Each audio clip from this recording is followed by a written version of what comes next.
안녕하세요. 저는 오늘의 교회를 섬기는 유현목 목사입니다.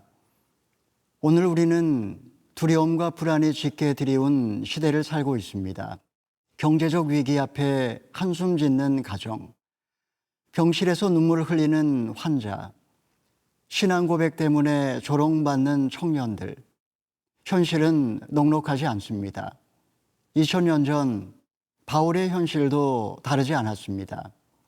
차가운 감옥, 무거운 쇠사슬, 임박한 죽음. 그 어둠 속에서도 그는 흔들리지 않았습니다. 오히려 믿음의 아들 디모데에게 믿음 위에 굳게 서라 권면합니다. 오늘 본문은 우리에게도 동일한 음성을 들려주십니다. 두려워하지 말라. 은혜 안에 담대하라. 그럼 오늘 나눌 말씀인 디모데후서 1장 1절에서 8절까지의 말씀을 살펴보겠습니다. 디모데후서 1장 1절에서 8절 말씀입니다. 하나님의 뜻으로 말미암아 그리스도 예수 안에 있는 생명의 약속대로 그리스도 예수의 사도된 바울은 사랑하는 아들 디모데에게 편지하노니 하나님 아버지와 그리스도 예수 우리 주께로부터 은혜와 긍휼과 평강이 내게 있을지어다. 내가 밤낮 간구하는 가운데 쉬지 않고 너를 생각하여 청결한 양심으로 조상적부터 섬겨오는 하나님께 감사하고 내 눈물을 생각하여 너 보기를 원함은 내 기쁨이 가득하게 하려 함이니 이는 내 속에 거짓이 없는 믿음이 있음을 생각함이라. 이 믿음은 먼저 내 외조모 로이스와 내 어머니 유니게 속에 있더니 내 속에도 있는 줄을 확신하노라. 그러므로 내가 나의 안수함으로 내 속에 있는 하나님의 은사를 다시 부릴 듯 하게 하기 위하여 너로 생각하게 하노니 하나님이 우리에게 주신 것은 두려워하는 마음이 아니요 오직 능력과 사랑과 절제하는 마음이니 그러므로 너는 내가 우리 주를 증언함과 또는 주를 위하여 갇힌 자 된 나를 부끄러워하지 말고 오직 하나님의 능력을 따라 복음과 함께 고난을 받으라. 1절에서 바울은 자신을 하나님의 뜻으로 말미암아 그리스도 예수 안에 있는 생명의 약속대로 그리스도 예수의 사도된 바울이라고 소개하고 있습니다. 쇠사슬에 묶여 자유를 잃은 죄수처럼 보였지만 노년의 바울은 절망의 포로가 아니었습니다. 그는 영원한 소망에 매여 있었고 그 소망이 감옥의 차가운 벽을 넘어 그의 영혼을 밝히는 빛이 되었습니다. 감옥은 일시적이었지만 하나님의 부르심은 영원했습니다. 3절, 4절을 보십시오. 그는 디모데를 떠올리며 말합니다. 내가 밤낮 간구하는 가운데 쉬지 않고 너를 생각하며 정결한 양심으로 조상적부터 섬겨오는 하나님께 감사하고 내 눈물을 생각하여 너 보기를 원함은 내 기쁨이 가득하게 하려 함이니. 믿음은 홀로 서 있는 나무가 아니라 세대를 이어 뻗어가는 숲과 같습니다. 5절을 보면 디모데의 믿음은 외할머니 로이스와 어머니 유니게의 눈물 속에서 길러졌습니다. 가정에서의 식탁, 눈물의 기도, 조용한 헌신의 손길이 믿음의 밑거름이 되었습니다. 우리는 신앙이 결코 하루아침에 세워지지 않는다는 사실을 봅니다.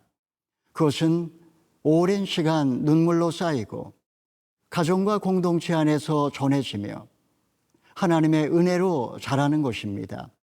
사랑하는 성도 여러분, 우리도 누군가의 눈물과 기도 위에 서 있습니다. 새벽마다 엎드린 부모님의 기도, 교회의 돌봄, 누군가의 헌신이 오늘의 우리를 만들어줍니다. 동시에 오늘 우리의 기도와 헌신은 내일의 다음 세대를 세우는 씨앗입니다. 믿음은 기억 속에 이어지고 기도 속에 자라며 은혜 속에서 흘러갑니다. 오늘 한국 교회는 정체성과 기억의 위기를 겪고 있습니다. 한 사회학자는 공동체는 기억의 저장소라고 했습니다. 기억을 잃으면 길을 잃습니다. 성도는 누구입니까? 은혜로 부르심을 받은 하나님의 백성입니다. 150년 전 선교사들에 의해 이 땅에 복음의 씨앗이 뿌려졌습니다.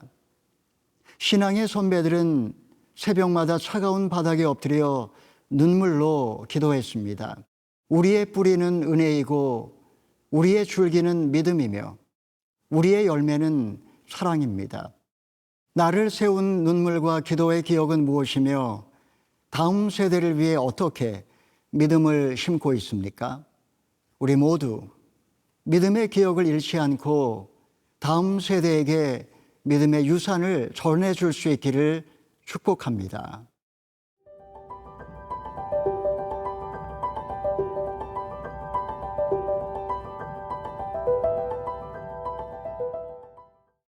(6절에서) 바울은 디모데에게 권면합니다. 그러므로 내가 나의 안수함으로 내 속에 있는 하나님의 은사를 다시 부릴 듯하게 하기 위하여 너로 생각하게 하노니. 은사는 불씨와 같습니다. 그냥 두면 꺼지지만 호흡을 불어넣을 때 다시 타오릅니다. 믿음도 그렇습니다. 기억하고 되새기며 생기를 불어넣을 때 다시 살아납니다.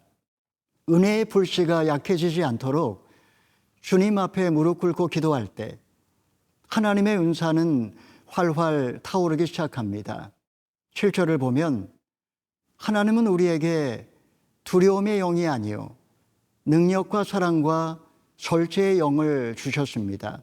두려움은 우리를 움츠러들게 하지만 능력은 쓰러진 자를 세우고 사랑은 병든 영혼을 치유하며 절제는 죄와 혼란 속에서 우리를 지켜줍니다. 바울은 강조합니다. 두려움이 아닌 능력, 이기심이 아닌 사랑, 방종이 아닌 절제, 이것이 복음 안에 선 성도의 삶입니다. 이어 바울은 8절에서 말합니다.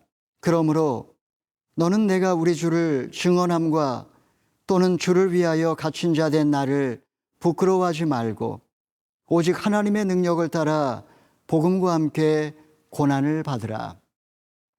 세상은 십자가를 수치로 여겼지만 하나님은 그것을 승리로 바꾸셨습니다.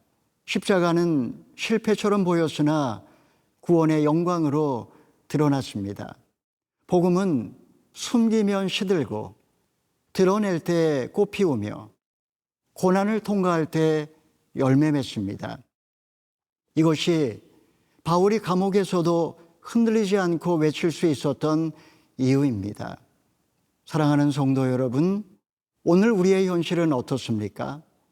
직장에서 복음을 전하는 성도, 교실에서 조롱을 받는 자녀들, 선교지에서 목숨을 걸고 믿음을 지키는 이들, 그들의 눈물은 패배가 아니라 복음의 증거입니다.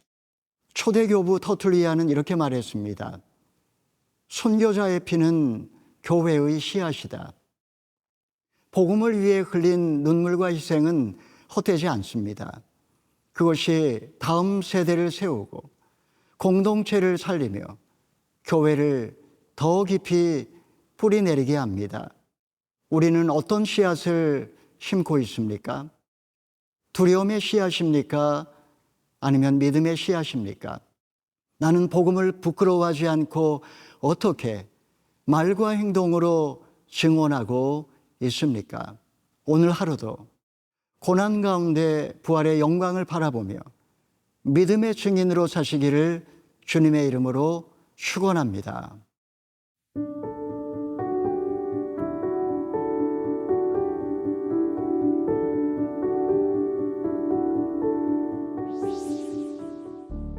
은혜와 진리의 하나님 아버지, 우리를 믿음의 계보와 눈물의 기도로 세워주심을 감사합니다. 우리의 기억이 끊어지지 않게 하시고 다음 세대에게 살아있는 신앙을 전하게 하옵소서.